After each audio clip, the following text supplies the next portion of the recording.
नमस्कार साथियों। तो आज है कगार की आग उपन्यास का 9वां भाग, गोमती की अंतहीन दुर्दशा का एक और अध्याय। गोमती नदी में डूबकर मर गई। गोमती ने किसी छिछली चट्टान से कूदकर आत्महत्या कर ली है। चीड़ वनों के चिल्लाड़ में ग्वालों ने बहुत से गिद्ध मंडराते देखे। गोमती को जंगल में बाघ खा लिया। कोई कुछ कहता है, कोई कुछ कहता है, जितने मुंह उतनी बातें। दिनों तक तेजराम घर से बाहर नहीं निकला, क्योंकि उसके मुंह में छिलके की वजह से बहुत जल गया था। गले पर भी नाखूनों के गहरे निशान थे। उस दिन मरता मरता बचा था वो। कहीं कुछ और देर तक गला दबाई रहती तो न जाने क्या होता। वो सोचता था, डरा धमकाकर गोमती को अपने घर में रख लेगा। कुछ दिन चीखेगी, चिल्लाएगी, फिर धीरे धीरे सब ठीक हो जाएगा। औरत जात है, भरपेट खाना मिल गया तो सब भूल जाएगी। आखिर उस विक्षिप्त से इसका लगाव ही क्या है? उसे तो अपने ही तन की सुध नहीं, फिर उसके पास रहकर क्या करेगी? उस दिन नदी के चौड़े पाट पर वह नहा रही थी। वह दाल की चिकनी जड़ें पत्थर से कूट कूट करके उसने सिर को धोया। नामात्र के झीने कपड़ों में लिपटी वो कितनी आकर्षक लग रही थी। तरुण देह, संगमर संगमरमर जैसा तराशा वह सुघड़ शरीर। वो अंधा हो गया था, निरा अंधा। इसी अंधेपन में उसे जो करारा तमाचा लगा, वो उसके शरीर ने अंतर को भी कहीं दूर तक बुरी तरह हिला गया था। बदला लेने के लिए उसकी फौलादी बाहें कसमसाती, पर बदला किससे ले?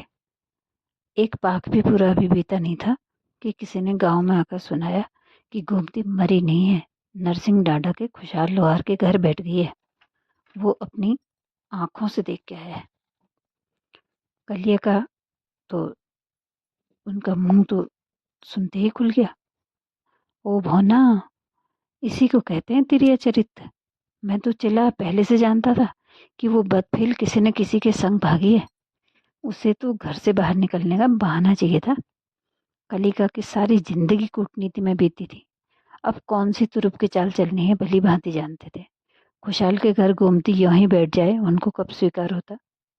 समाचार सुनते ही वह बुरी तरह भभक उठे। तेजराम को भी अब अपने अपमान का बदला लेने का अवसर दिखने लगा। 2-3 दिन तक व्यूह रचना होती रही। चौथे दिन गांव के ही 5-6 जवान छोकरों को साथ लेकर वो नरसिंह डांडा के लिए निकल पड़ा। आंगन के नीचे से ही ललकारते हुए कलिए का गरजे, हाँ खुशियार, मेरे घर की बहू अपने घर रखने वाला तू होता कौन है? बाहर निकल, अभी करता हूँ तेरे 3 तेरा। खुशहाल के घर में आज कोई कारज था। कुछ मेहमान आए हुए थे, नाते रिश्तेदार। कटबाड़े से बाहर झांकता हुआ बोला, अरे तू खंडप बुढ़ा आज बहू वाला बन के आया है? भतीजे की कुगत करके बहू पर हाथ डालना चाहता था। पाखंडी, टांग तोड़कर तुझे वापस ना भेजा तो मुझे ले ले लो कह देना। नरसिंह डांडे से तेरी लाश जाएगी आज। वाक युद्ध अभी चल ही रहा था कि गाय डंगरों के बाड़े से सिर पर घास का गट्ठर उठाए घूमती दिखाई दी। तेजराम उसकी ओर चील की तरह झपटा। सिर का गट्ठर दूर फेंकते हुए चीखा, कम जात कुत्ती, चल घर। फिर माँ तुझे ब्याह के लाया है कि ये साला खुशहाल? तेरी पंचायत वहीं बैठेगी। उसके हाथ पकड़ते ही साथ आए 2-3 छोकरे भी उसे घर के रास्ते की ओर जबरन खींचने लगे। छोड़ छोड़ कल चुनिया, भाई भौज वाला बनता है नौहाल। तेजराम की कलाई पर दांत गड़ाती हुई चिल्लाई, कीड़े पड़ेंगे तेरे कीड़े, राकस खबीस, छोड़ दे। खुशहाल को जल्दी से कुछ सूझा नहीं। कटवाड़े से ही कूद पड़ा वो। नीचे पटांगन में अनाज कूटने के लिए 3-4 मोटे मोटे तिरछे डंडे रखे थे। उनमें से एक उठाकर काकड़ की तरह सीढ़ीनुमा खेत फांदने लगा। कलराम की झुकी पीठ पर ठल्ली से एक डंडा जमाता हुआ तेजराम की ओर लपका ही था कि पीछे से किसी ने हाथ पकड़ लिया। ये क्या कर रहे हो खुशालदा, कोई मर पड़ेगा। उसका ममेरा भाई जो कुछ कहने ही वाला था कि खुशाल ने उसे धकेल कर एक और छिटका दिया। गांव के और लोग भी लाठी डंडे लेके आ धमके। समूचे गांव की इज्जत का सवाल था। तेजराम पर डंडे बरस रहे थे, पर वो गोमती की कलाई छोड़ने को तैयार नहीं था। छीना झपटी अभी चली रही थी कि खुशहाल के छोटे भाई ने तेजराम के सीने में खुजा जमाया तो वो वहीं पर ढेर हो गया। उसका बदला लेने के लिए कलियका ने दोनों हाथों से बड़ा सा पत्थर उठाया और उसके सिर पे दे मारा। द्वंद्व युद्ध के इस दौर में देखते देखते 4-5 लोग लहूलुहान हो गए। इतने में गांव के पंच प्रधान आदि बुजुर्गवार बीच में पड़ गए और मामला कुछ शांत हुआ।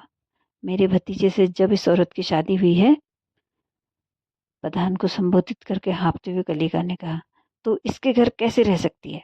कलिका फटे कपड़ों की धूल झाड़ते हुए बोले, कलिया साले, तू इसे बहू की तरह मानता है? खुशहाल घर जा, तू तो जनावर से भी गया गुजरा है। मैं डंके की चोट पे कह रहा हूँ, अब ये तुम्हारे घर नहीं जाएगी, जो करना है कर ले। अरे जाएगी कैसे नहीं? तेजराम को अब कुछ होश आ गया था। कंधे उचकाकर उसने कहा, किसी दूसरे की औरत को अपने घर में यूं ही रख लेना कोई मजाक है? हाँ हाँ काने, कर ले जो करना है। लोहाट चंपावत की कचहरी के द्वार खुले पड़े, तुझ जैसों को तो मैं इस अंगूठे पे रखता हूँ। खुशहाल ने अंगूठा नचाते हुए उसकी ओर घृणा से देखा। यार खुशहाल, नरसिंह डांडा के ही एक वृद्ध सज्जन बोले, न्याय की बात कर, बुरा मत मानना यार, सच तो बोलना ही पड़ेगा। अच्छा तू ही बता, किसी की ब्याहता औरत को तू अपने घर में कैसे रख सकता है? अगर रखना ही है तो तुझे मुआवजा चुकाना पड़ेगा, 5 पंचों के बीच में घड़ी भरनी होगी। आप लोग कहेंगे तो उसे भी भर दूंगा, पर अब इन लोगों ने इस पर हाथ लगाया तो एक एक का सर कलम कर दूंगा। फिर मुझसे मत कहना बड़ू बाबू। ले जरा, कर कलम, मैं भी देखूं। आंखें तरेर कर तेजराम कह रहा था कि दूसरे पक्ष का एक और योद्धा खम ठोक कर खड़ा हो गया उसके सीने पे सवार होने के लिए। तो चुप कर। उसी के 2-3 साथी उसे पकड़कर दूर ले गए। दोनों पक्षों में फिर से बातचीत शुरू होने लगी। अंत में घड़ी भर देने के लिए दोनों राजी हो गए। तो उसी समय केशवराम के चाक पर पंचायत बैठी। गोमती को भी बुलाया गया। कागज पत्थर पर अंगूठा चेपने के लिए तय किया गया कि खुशहाल राम से नगद 400 रुपये लेकर कलराम पिरमा की तरफ से पंचायतनामे में दस्तखत कर देगा। इसके बाद गोमती पर पिरमा का कोई हकूक नहीं रहेगा। आज से वो खुशहाल राम के घर रहेगी पत्नी की तरह, वही उसकी परवरिश करेगा। खुशहाल ने घड़ी भरने का जो कागज था अंटी में रखा और 400 रुपये कलराम के मुंह पे दे मारे। हाँ, ये रुपये तुम्हारे नहीं है? हाँ कलराम?